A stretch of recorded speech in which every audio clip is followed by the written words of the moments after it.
जय गुरुदेव। वांग्मय प्रेरणाप्रद दृष्टांत से सुंदर बोध कथा। सत्य की विजय। काबुल के सम्राट जमरूद ने ऐलान कराया कि वही ईश्वर है, उसी की पूजा की जाए। भयभीत प्रजा ने उसकी मूर्तियां बनाई और पूजा आरंभ कर दी। एक दिन राज ज्योतिषियों ने जमरूद को बताया कि इस वर्ष एक ऐसा बालक जन्मेगा जो उसके ईश्वरत्व को चुनौती देने लगेगा। सम्राट को यह बात अखरी और उसने उस वर्ष जन्मने वाले सब बालकों को मार डालने की आज्ञा राज कर्मचारियों को दे दी। बालक ढूंढ ढूंढ कर मारे जाने लगे। जमरूद की मूर्तियां गढ़ने वाले कलाकार आजर की धर्मपत्नी को भी प्रसव हुआ और सुंदर पुत्र जन्मा। मातृ हृदय बालक की रक्षा के लिए व्याकुल हो गया। वह उसे लेकर पहाड़ की एक गुफा में गई और वहीं उसका लालन पालन करने लगी।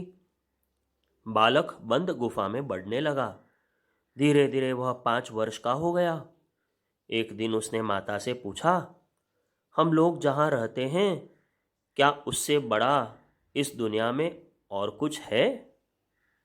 माता ने बालक को संसार के विस्तार के बारे में बहुत कुछ बताया और कहा, इस सब का निर्माता एक ईश्वर है। बालक ईश्वर के दर्शन के लिए व्यग्र रहने लगा। एक दिन अवसर पाकर बालक गुफा से बाहर निकला।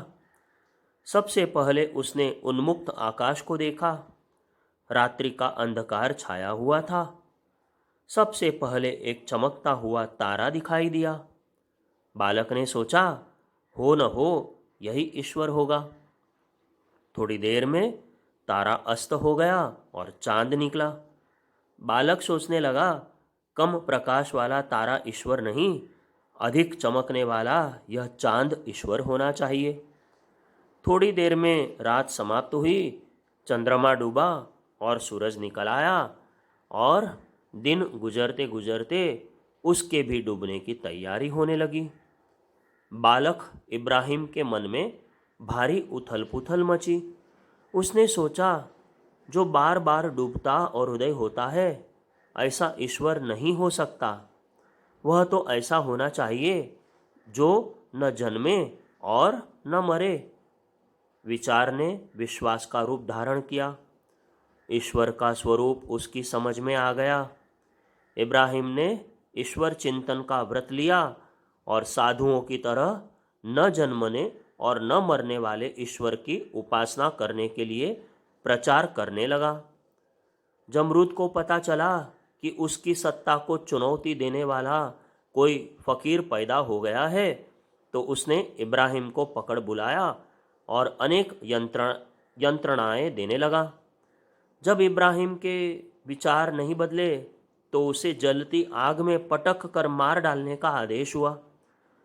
अग्नि प्रकोप से बचाने में सहायता करने के लिए जब देवता इब्राहिम के पास पहुँचे तो उन्होंने यह कहकर वह सहायता अस्वीकार कर दी कि सत्य की निष्ठा कष्ट सहने से ही परिपक्व होती है और आत्मा का तेज परीक्षा के बाद ही निखरता है।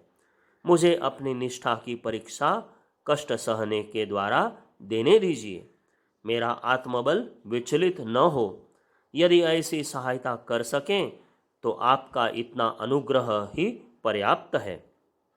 अंत में सत्य ही जीता। जमरूद का गर्व गल गया। इब्राहिम अपनी सत्यनिष्ठा के कारण और अधिक चमके। जमरूद नहीं रहा, पर इब्राहिम की ईश्वर विवेचना आज भी बहुसंख्यक मनुष्यों के हृदय में स्थान प्राप्त किए हुए हैं। बल नहीं जीतता और न आतंक ही अंत तक ठहरता है।